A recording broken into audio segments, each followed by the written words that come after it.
God is interested in everything that is capable of influencing the gospel directly or indirectly. It means if politics can influence the gospel, then God is interested in politics.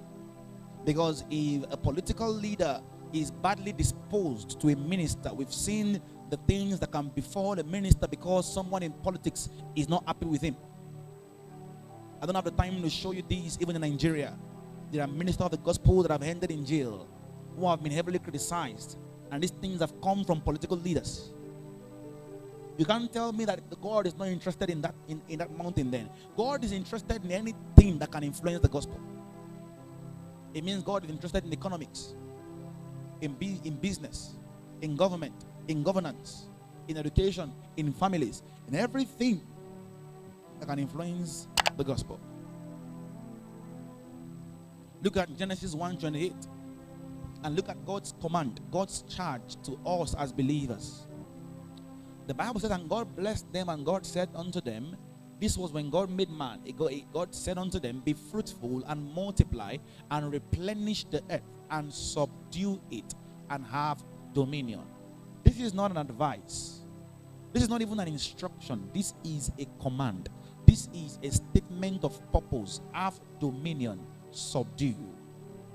Can you see this in your Bible? 1 John chapter 5 and verse 4. The Bible says, for whatsoever is born of God overcometh the world.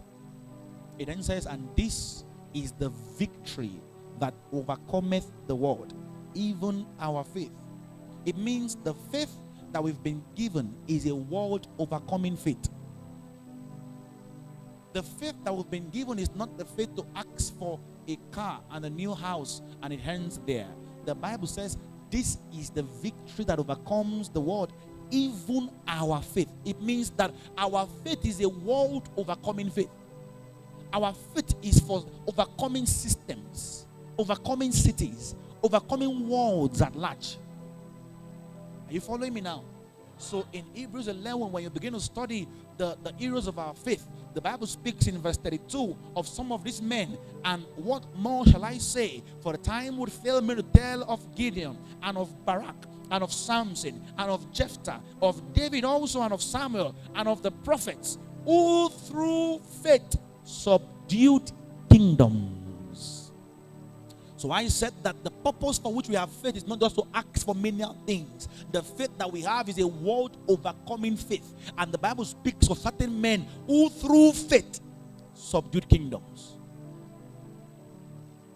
The mandate of God for the believer is to subdue, to have dominion, to subjugate, and to dominate.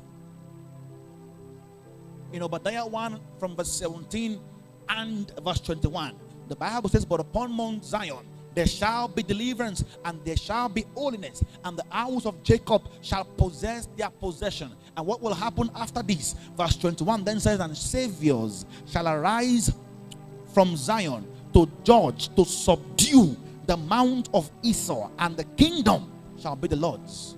The responsibility of saviors is to go up to the mount of Esau and to subdue those mountains until it becomes the Lord's. So you see over and over again that the desire of God for believers is to subdue the head. And many people have given the impression that God is not interested in all of these things. Oh, God is interested. Like I said earlier, God is interested in everything that impacts the gospel.